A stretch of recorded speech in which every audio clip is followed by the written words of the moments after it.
on? What's happening? How's everything? All right. What's happening, boy? How you been? Oh, baby. Nice. Get in. Hit it. Whoa. That's the way to give up the baseline, Harold. He's struggling, gents. No, you're really struggling, gents. Hey. One more half. One more second half. Second half.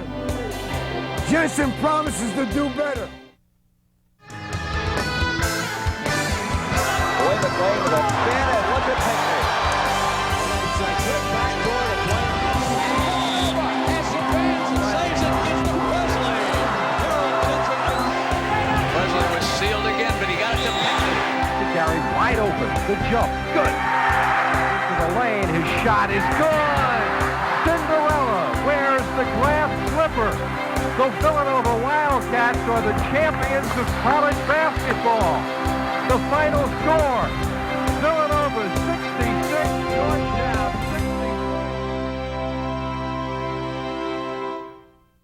60. The year was 1985, and a squad of 14 young men and their coaches shocked the nation in one of the most exciting, surprising, improbable runs in the history of the NCAA tournament.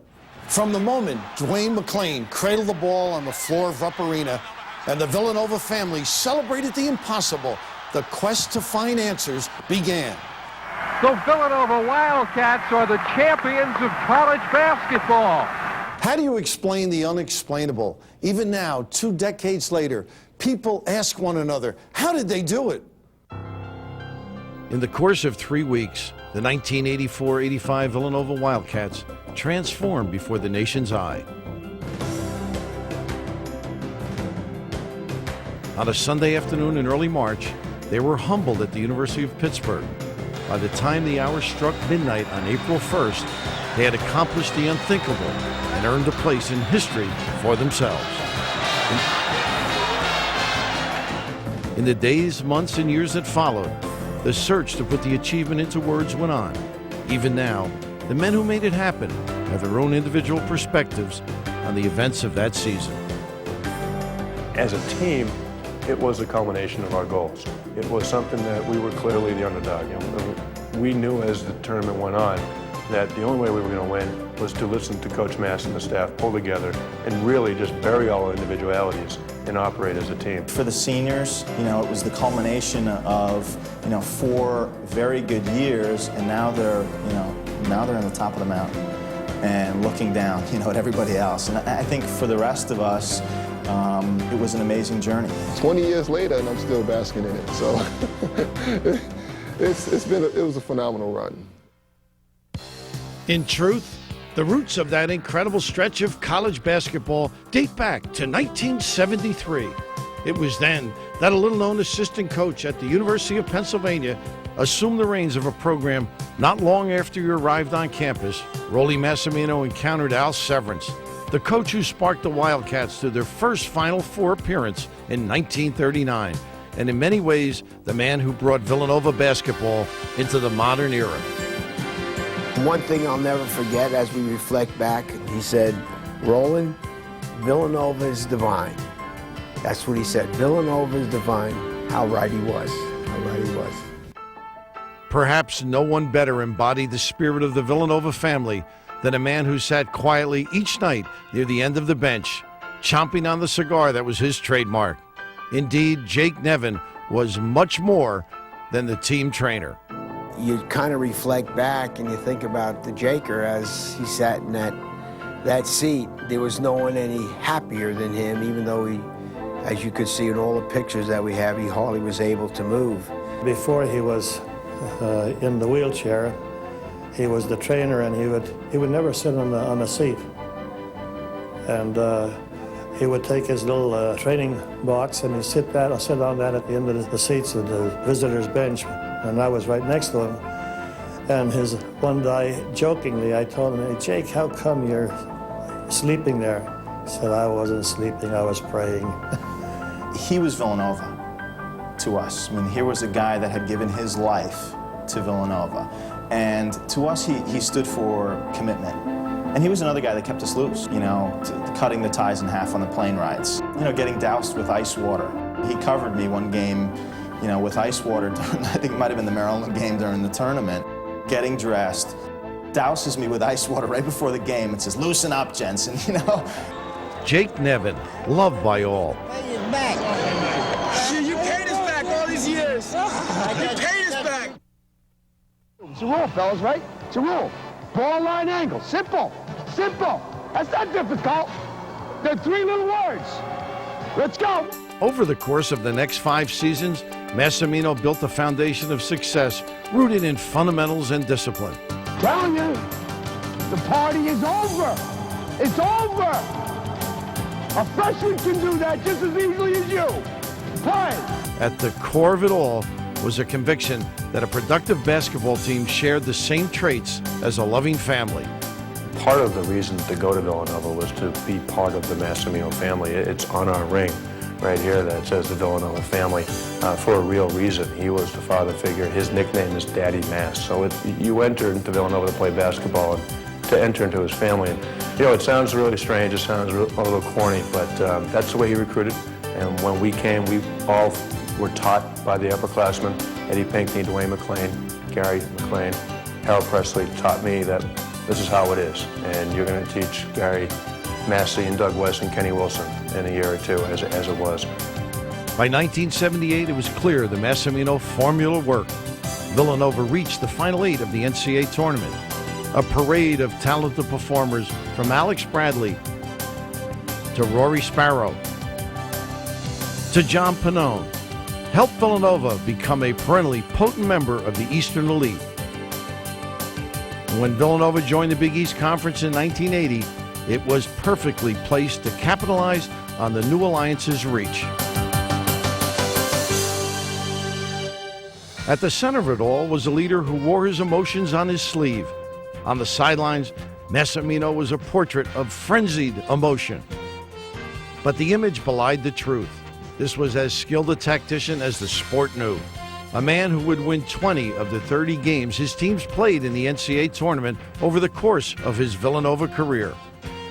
If I had to win one game in college basketball, and I played for Dr. Jack Ramsey, who I think is one of the greatest coaches of all time, but if there were no clock and no three-point play, I would have Rolly Massimino coach my club. Here it is. This is what we want. We held them the last game. We want 40, patience and poise, no second shots, run our break, and we'll win the game. What do you say? Go! I really believe that he coached not so much for the wins and losses. He really did coach for his relationship he shared with his players, the ability to take them from point A to point B, get young guys and turn them into men. If my father was my #1 influence on me, Coach Mass was probably 1A. You know, I wouldn't put him as 2. I find myself saying a lot of the things that he's told us in the life lessons and the things that you learned other than basketball, you know, playing here at Villanova with him.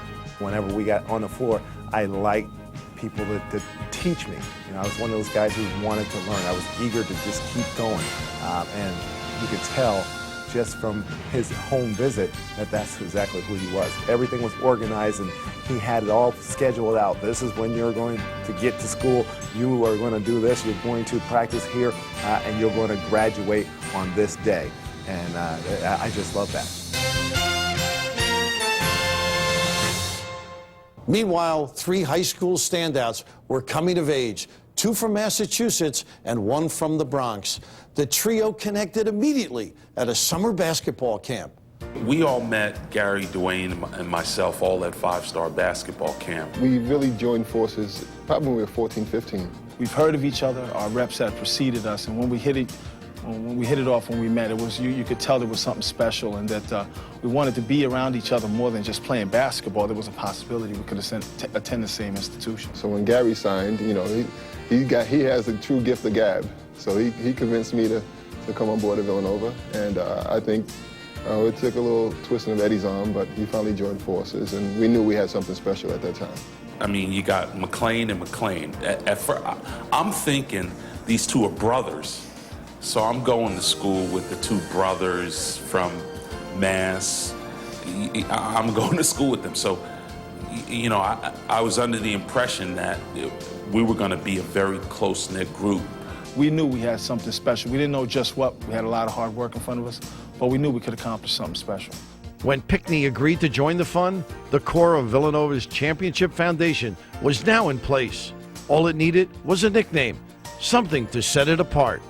From the minute we stepped on campus, we, entitled ourselves the Expansion Crew. Gary and Dwayne are sitting up in Sullivan Hall thinking, like, what are we going to call ourselves? We got to call ourselves something because we just can't. And I'm just sitting there. What are we going to call ourselves? We call ourselves, ourselves. I mean, you're McClain, you're Dwayne, I'm Ed. No, we got to come up with a name. And those two thought of that name. I mean, we had cards actually made up and ID cards, and we took pictures and we put our pictures on these cards, these Expansion Crew cards, and Dwayne sort of drew up a logo. And initiation into the club, you had to create a certain kind of dunk.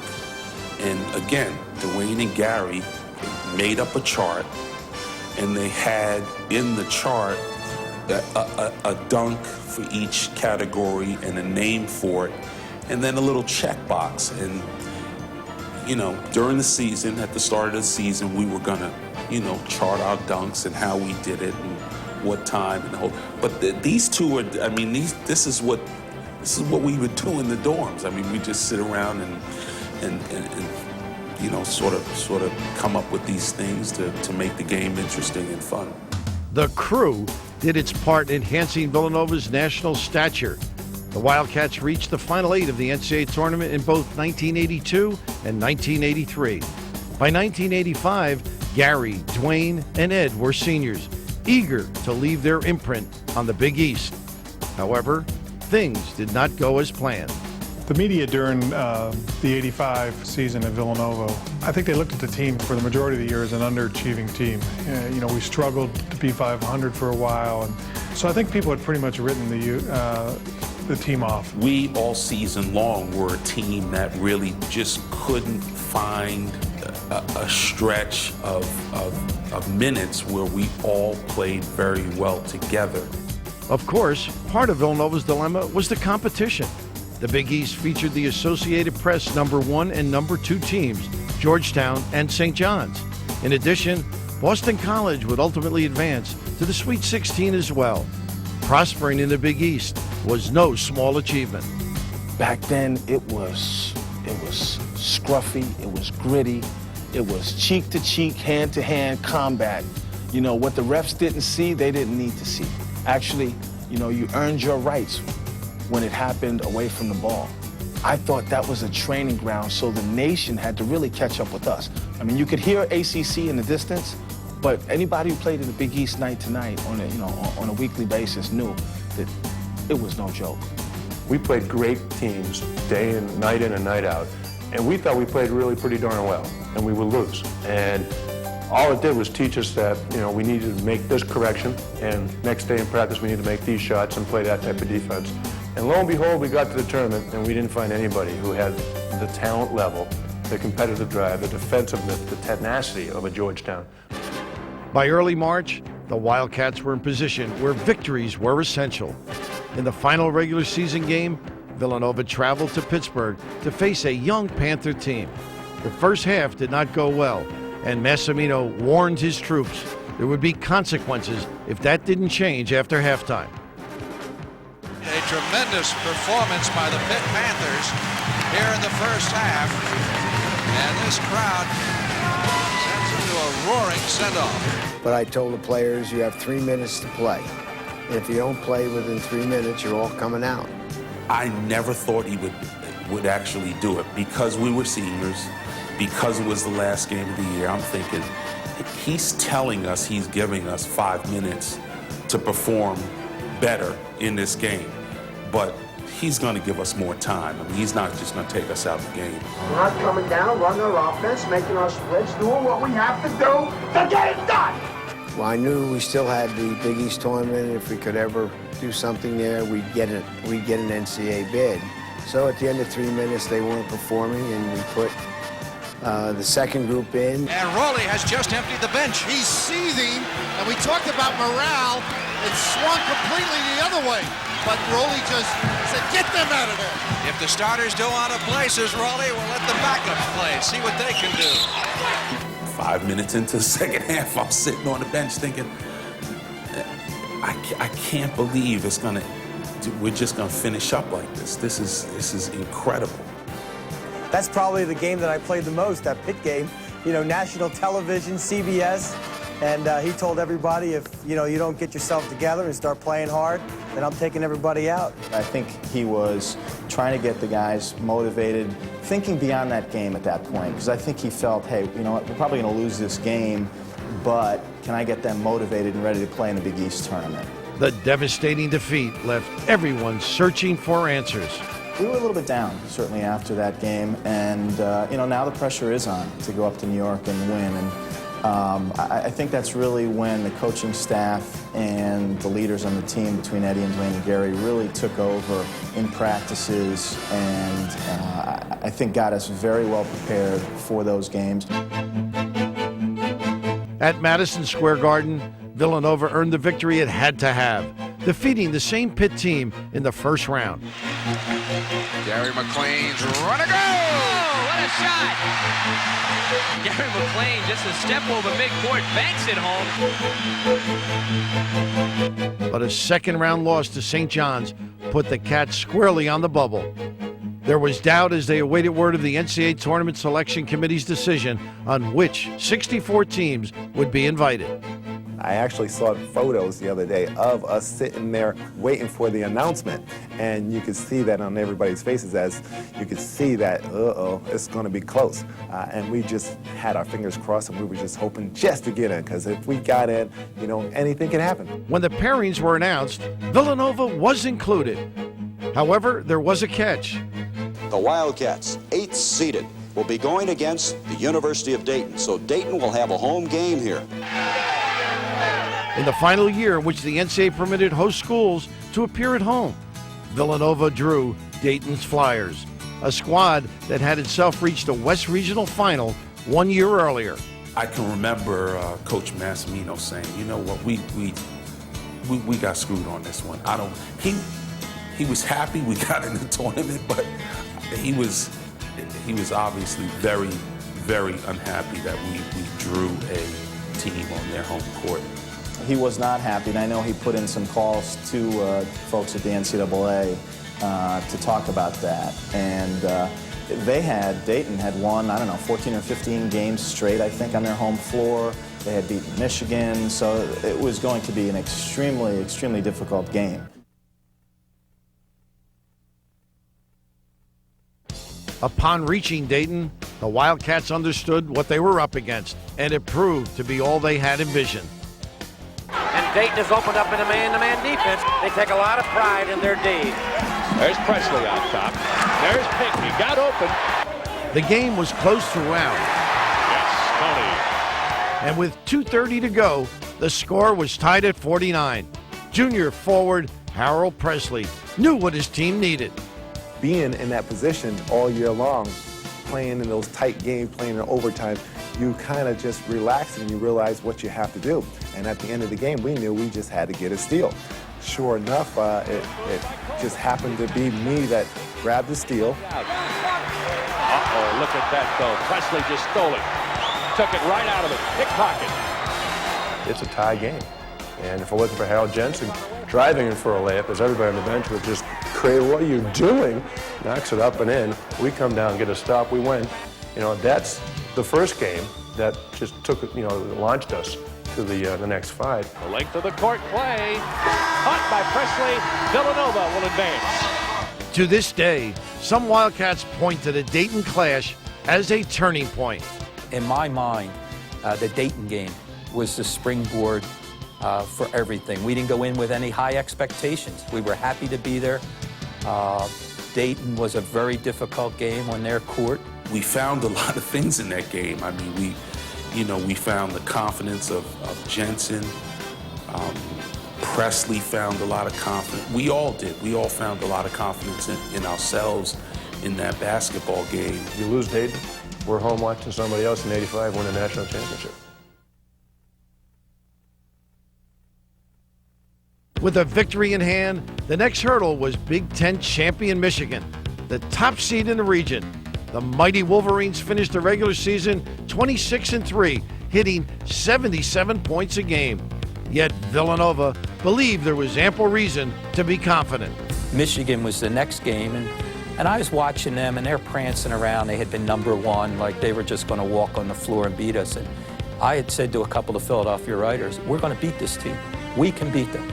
And Rolly grabbed me and said, don't say anything that's going to get them focused on us. That team was being billed as a great team, but the one thing that we sort of took offense to was that that was a very young team, and there was no way that they could be as seasoned as any Big East team. That is one game I think we felt really comfortable with and confident. Villanova built a 46-40 lead late in the game. Dwayne McClain with a funny spin, and look at Pinckney. Then in the closing minutes, they made 13 of 16 clutch free throws. When the buzzer sounded, Villanova had itself an impressive 59-55 win.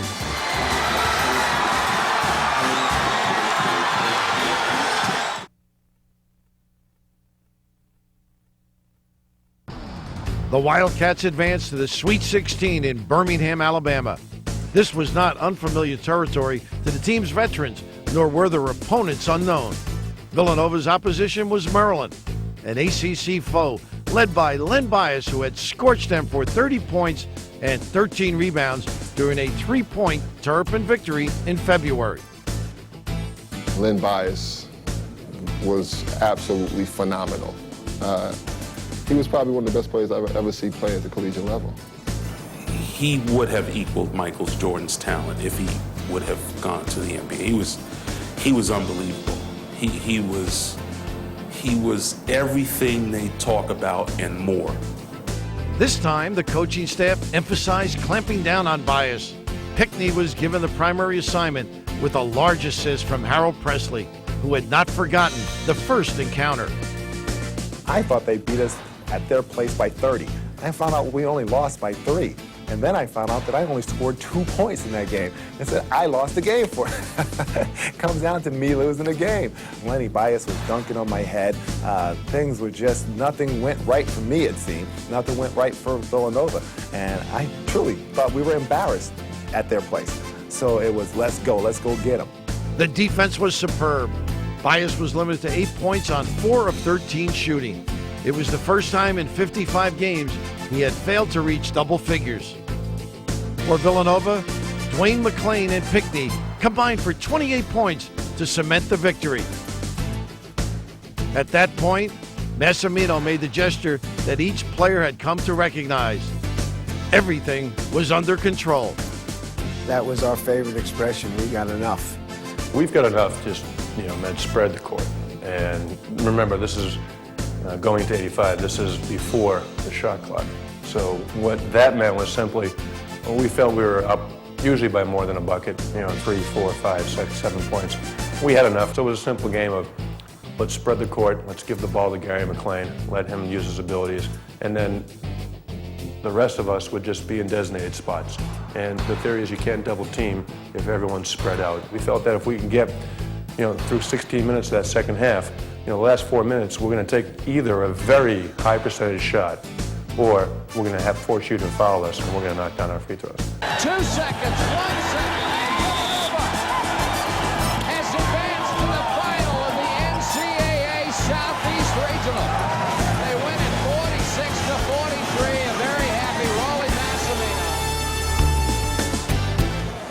And so the 3-point victory for Villanova, the Wildcats, who going into the Big East tournament certainly seemed fairly certain of a berth on the field of 64, but maybe had to prove a thing or two, and here they are now in the Southeast Regional Final. The star of stars had to be Eddie Pinckney. He was absolutely brilliant, posted up real strong, got a lot of key rebounds, Bob, and Rollie Massimino, to me, was the real star. He's an absolute master. I've said it time and time again, without the clock. His team executes. It's very, very important whenever you spread the court, Bob, that you spread the court 15 to 17 feet apart from each other to avoid the double team. His team does it as well as anybody in America, and he knows how to utilize each possession. There was little time to enjoy it. Another powerful ACC opponent awaited. The University of North Carolina featured future All-Americans Brad Daugherty and Kenny Smith. Nearly as imposing as the Tar Heels was the psychological barrier facing Villanova. They had climbed to this height 3 previous times in Massimino's tenure, but were unable to advance. The first half offered no indication that the fourth visit would produce any happier result. The Wildcats shot just 23% from the field. And Rollie Massimino is searching for someone to contribute some offense. Dwayne McClain still not on the scoreboard. There's Rollie burying his hands. He can't believe it. But what happened? The only way to take this half. They trailed 22-17 at the intermission. Massimino chose to frame the predicament in a new light. Here's a guy who's worked his tail off in this profession for a long time. He's been to this moment 3 times before in his life and has come up short. I mean, he had to want that North Carolina game more than anything professionally probably in his life. At halftime during tournament time, I very seldom raised my voice because we had to be relaxed and get ourselves going. But this time I said, Jesus, now 3rd, 4th time we're going to play North Carolina. We got to do something. So I ripped off my jacket, I threw my tie on the floor, and I said, let me tell you what I want more than going to the Final Four. I said, I want a big dish of pasta with clam sauce and a lot of cheese. That's all I want. I'll never forget. They all looked at me and said, who is this jerk? He started describing like what pasta, the meat sauce, everything. So we're all like, oh, okay. And again, you know, throughout the tournament, it sort of gave us a sense of just having fun in the moment as opposed to getting even more tight against North Carolina and their team, and it calmed us down. It popped the balloon, so to speak, for everybody. There was just so much anxiety and frustration at that point as well. It really changed our psyche for the second half. Jensen again. That was a positive-looking shot. Upon returning to the court, the Wildcats were a different unit. Steal by Presley. Villanova moves ahead 27-26. The team made 16 of its 21 field goal attempts and was led by the emerging force, sophomore guard Harold Jensen. The young sharpshooter drained 5 of 7 from the floor, adding 10 important points. With Harold Jensen, who we labeled Norman Bates, it was his confidence. If he's confidently shooting the ball, he can shoot the ball just as well as anyone in the country. And at some point in the season, he had lost his confidence. And as teammates, we kept telling him to shoot the ball. You open, shoot the ball, because that's what you do best. What brought it out was conversations with Coach Mass. And I felt that there was so much confidence from him in me that when I was out on the floor, I just had to do it. I just had to let it happen. And I knew that you know, he was going to ride the storm out with me. Gets away, and great hustle by Jensen. Comes down and saves it and goes in with a driving layup. Another element in the second half surge was the seniors' desire not to repeat past disappointments. I remember our Final 8 my sophomore year. We're playing against Houston, and I just remember the look on John Pannone, his face, his senior year, getting to the Final 8 and not being able to advance. I did not want to feel that way. Villanova decisively cleared this obstacle, advancing to the Final Four for the first time since 1971 with a 56-44 win. That was the game that really we believed in Villanova, we believed in ourselves. I think my father really believed in himself, and it was such a gratifying event. I mean, we have some great pictures of me and my two brothers and my father hugging and kissing after that game, and everybody thinks it's pictures of a championship game, and when in reality, it was a North Carolina game, because the North Carolina game was so big for our family, so big for the program to finally make it to the Final Four. As word spread on campus, hundreds of Villanova students turned the campus into a giant party. State police were in. We weren't ready for that after in the game to go to the Final Four. We were not ready for that, and nobody was really. And it wasn't because we didn't think we'd win it. I think it was you thought the celebration or the raucous jubilation would be after maybe winning the title game, not after getting the Final Four, and that was a big deal at the time.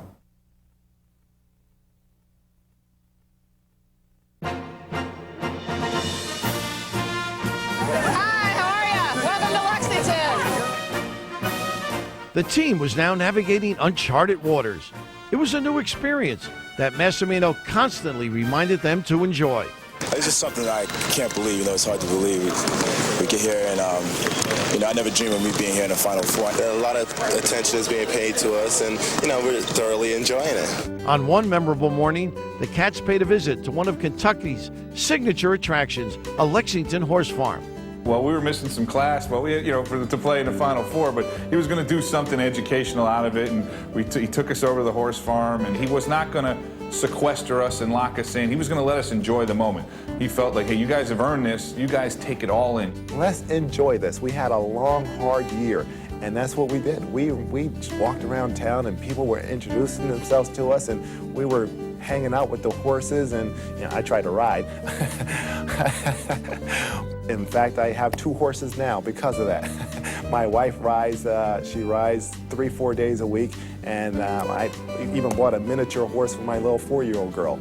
So it was, much of it was because of Lexington. Through all the peripheral hoopla, the Wildcats did not forget what they had come for. Georgetown and St. John's were to meet in one semifinal, while Villanova was matched with 5th-ranked Memphis State, the only non-Big East team in the Final Four.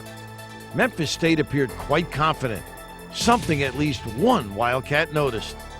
They were ranked 3 or 4 pretty much all season, and coming into the tournament, they were strongly predicted to win that game.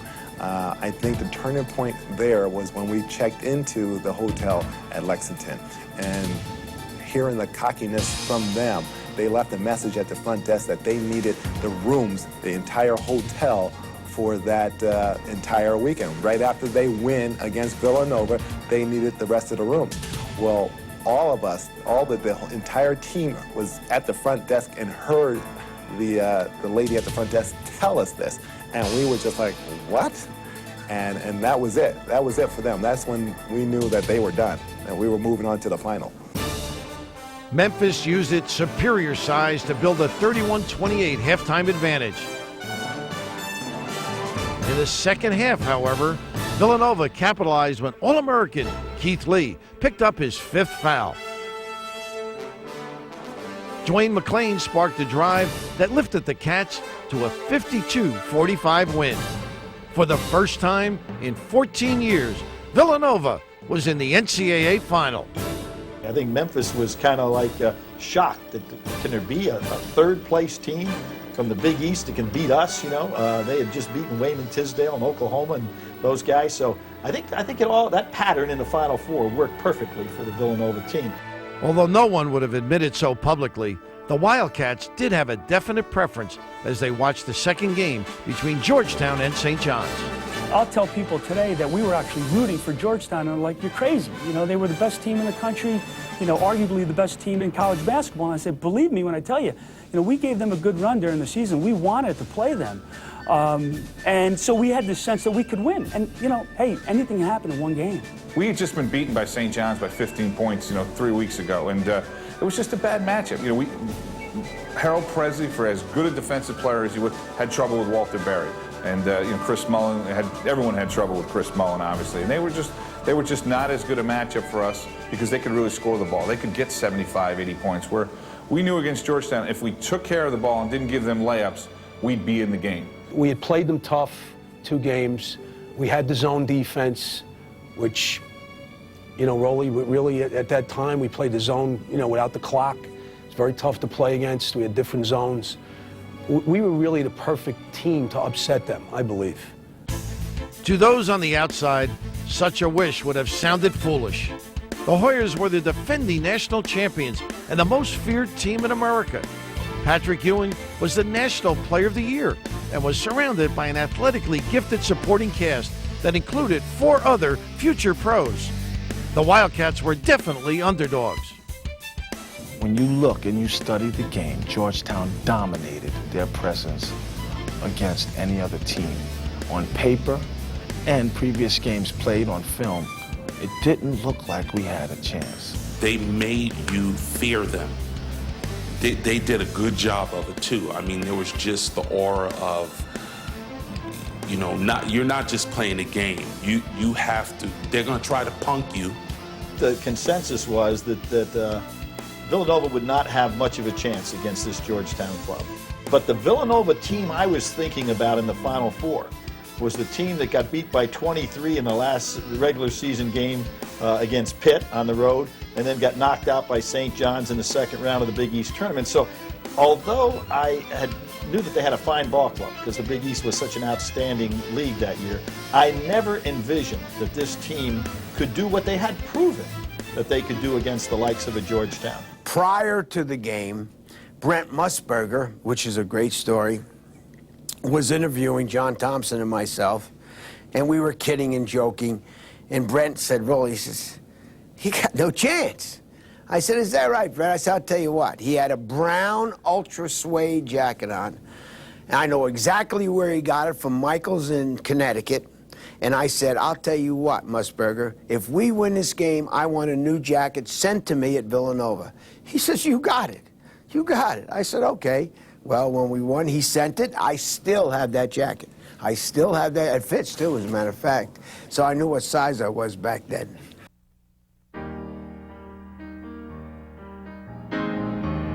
But facing mighty Georgetown wasn't the only concern for the Cats that day. On the morning of the championship game, Al Severance, their distinguished former coach and professor, passed away suddenly in Lexington. It was a subject that was discussed by Massimino at the pregame meal that afternoon. I'll never forget what Rolly did. He said, what I want you to realize is tonight, Coach Severance is going to be sitting on our basket, and when we shoot the ball, he's going to put it in. And when Georgetown shoots, he's going to knock it away. And then we went to the pregame dinner, and he normally, at the pregame dinner, would let the kids have their dinner and just go back to the room, tell them when we'll meet and whatever. But he did something different that game. He told every one of the players that he wanted them to spend a few minutes alone in deep thought about this game tonight. The message from the coach was clear. He wanted his players to go to their rooms and visualize winning the game. Some did so easily, others felt the stress. One side of me saying, you know, we've done this so many times, we played against this team, but the other side of me is saying, they've embarrassed us. So just thinking about that, I think nerves got the better of me. I got sick. You know, I go onto the court and I'm coughing like out of control. I'm just, and I really believe, I don't believe it was really being sick. I was nervous.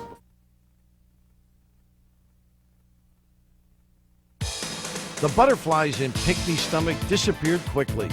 Villanova's first field goal attempt was an encouraging omen to all those wearing the blue uniform.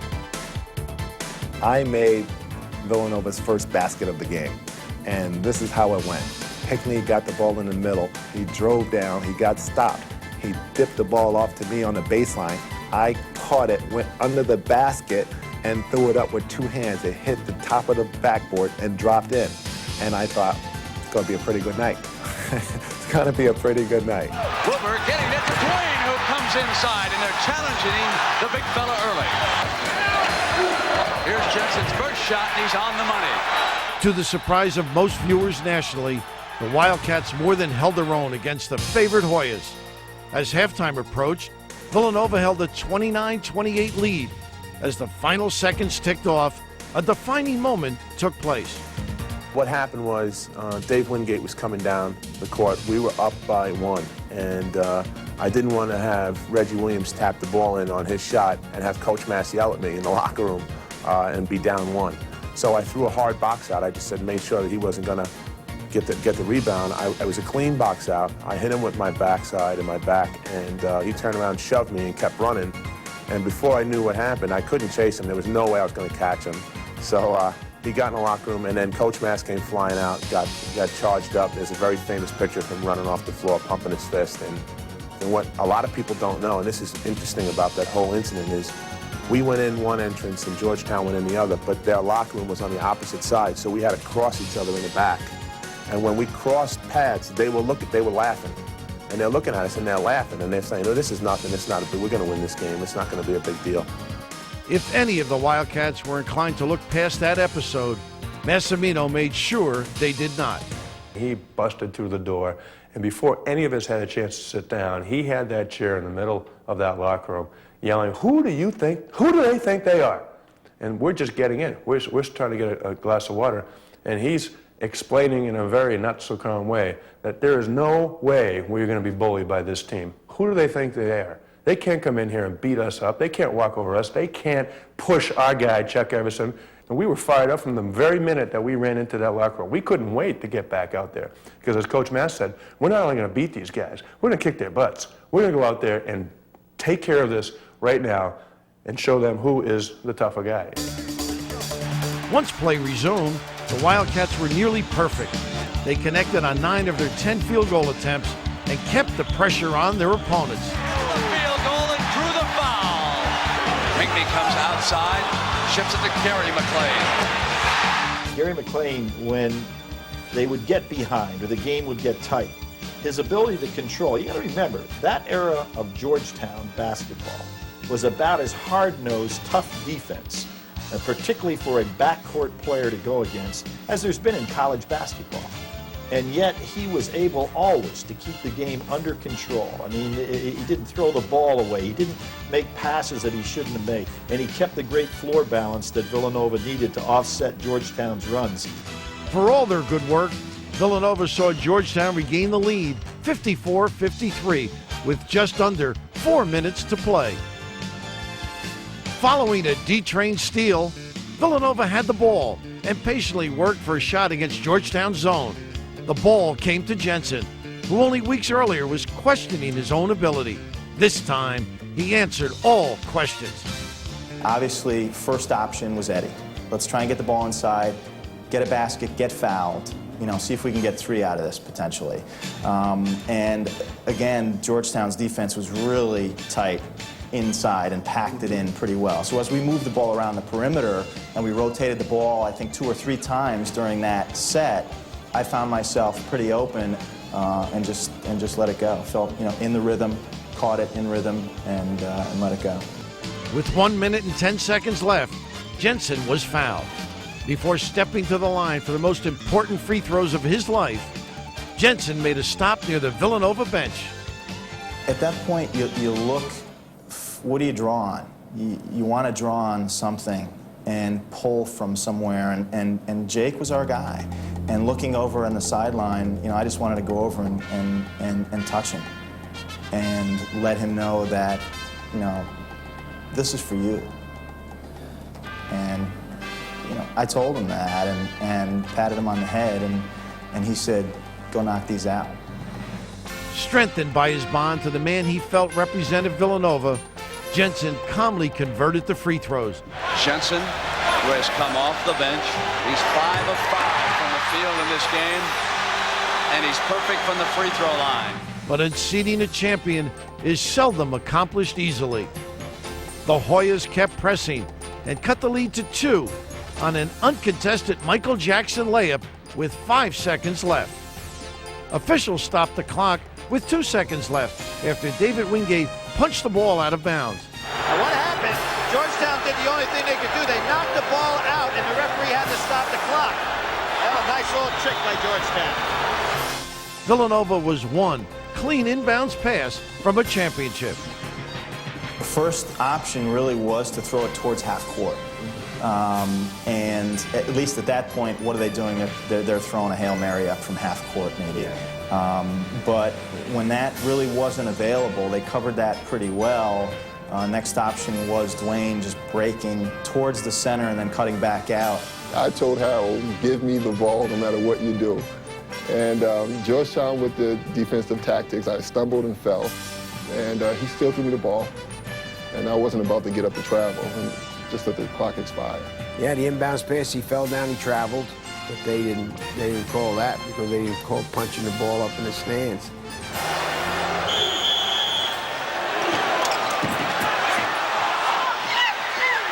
That's it. Villanova has done it.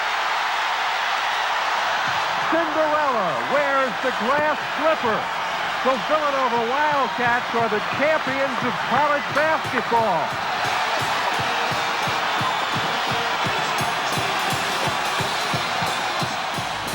It really is over. Guys, it's over. And I'm looking around for Coach Mass, and I'm looking around for my teammates, and I'm looking around for my parents and my brothers and sisters. And, you know, I'm looking around for everybody, and I'm like, this is over. We won. We actually won. So I never felt that Villanova would win that game until probably walking up the steps, going out of Rupp Arena and saying, can you believe this? Wally, nobody thought they could do it.